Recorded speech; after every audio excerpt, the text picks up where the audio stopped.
Hi there, I'm Daniel, and this is the Interactive Design and Prototyping Enrichment video series.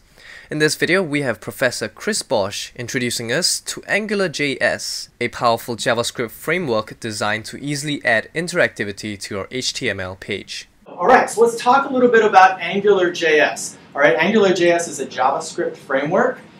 Who in here has heard of jQuery? Who in here has heard of Backbone.js? Okay, both perfectly good frameworks, but after doing jQuery sites for many years, some people said, wow, there has to be a better way.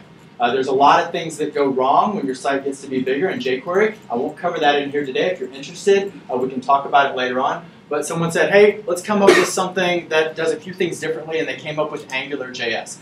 Google's a big proponent of this. They have a couple of full-time people that do nothing but make Angular better, make it easier to understand, and answer any questions you have on the Google group, or even on Stack Overflow to some extent.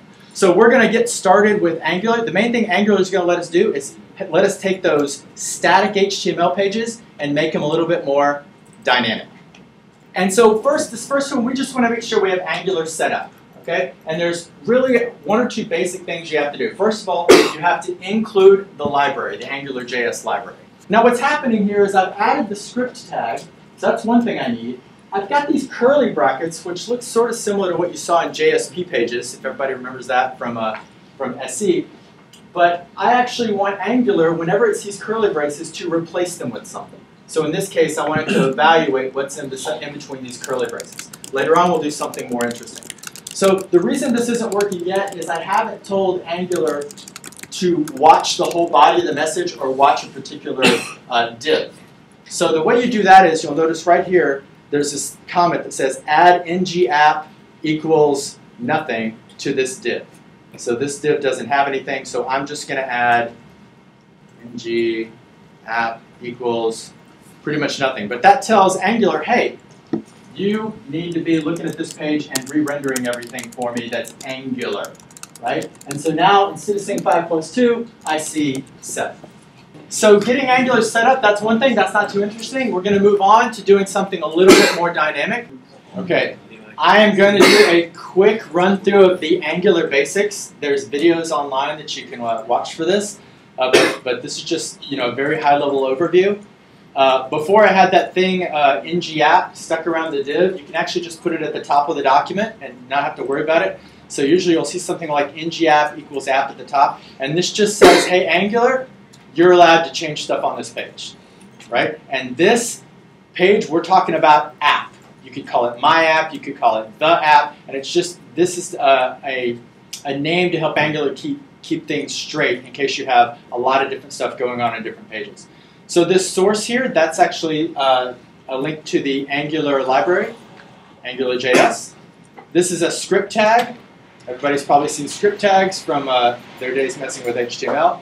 And then we're creating something called a module. This makes Angular seem a little bit more complex, but it makes it a lot more testable. Because you could just say, whenever you make an Angular page, everything's included. But that would make Angular, one, a little heavy, because everything would have to be loaded. It also makes it hard to test later on. If you want to replace part of the functionality with like a mock object or something to make it more testable, you couldn't do it. So the way the way that Angular gets around this is they let you set up a module. But mainly for now, you just have to have this line there, and then you don't worry about it. All right, now this is where the coolness starts. This is the rest of the page. There's nothing else, right? What we want to do is we want to be able to do things in JavaScript land. We might go grab data from another website or from a database, and we want to be able to work with data in JavaScript and then have it sort of magically appear in HTML space.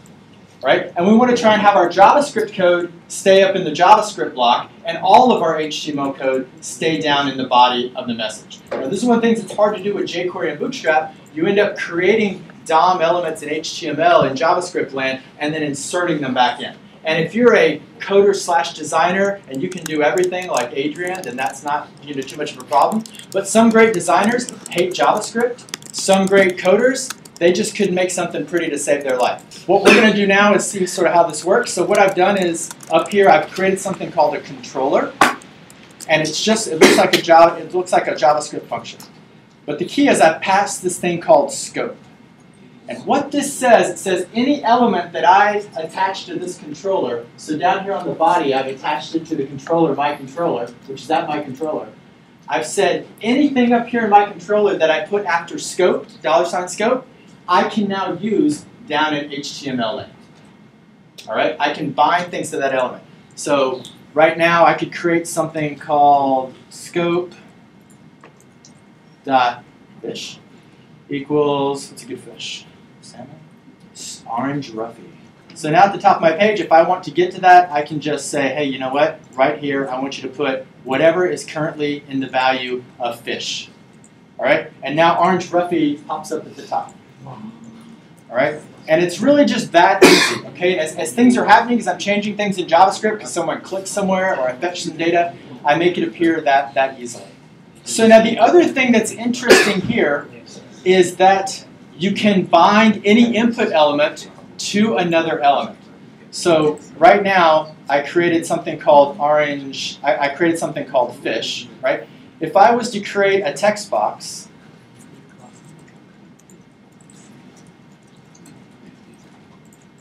and I want to say, hey, what I always want this text box to be mapped to is whatever is in fish.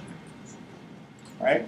And so what that means is when this text box gets rendered, inside the text box it's going to put orange roughy because I attached it to fish. But the neat thing here is now as I change what's in the text box, you'll notice the text above it's also changing. They are bound together. All right? Now that's cool because then anything that's happening on the page you can now access in JavaScript land and be sending things back and forth to the server. All right?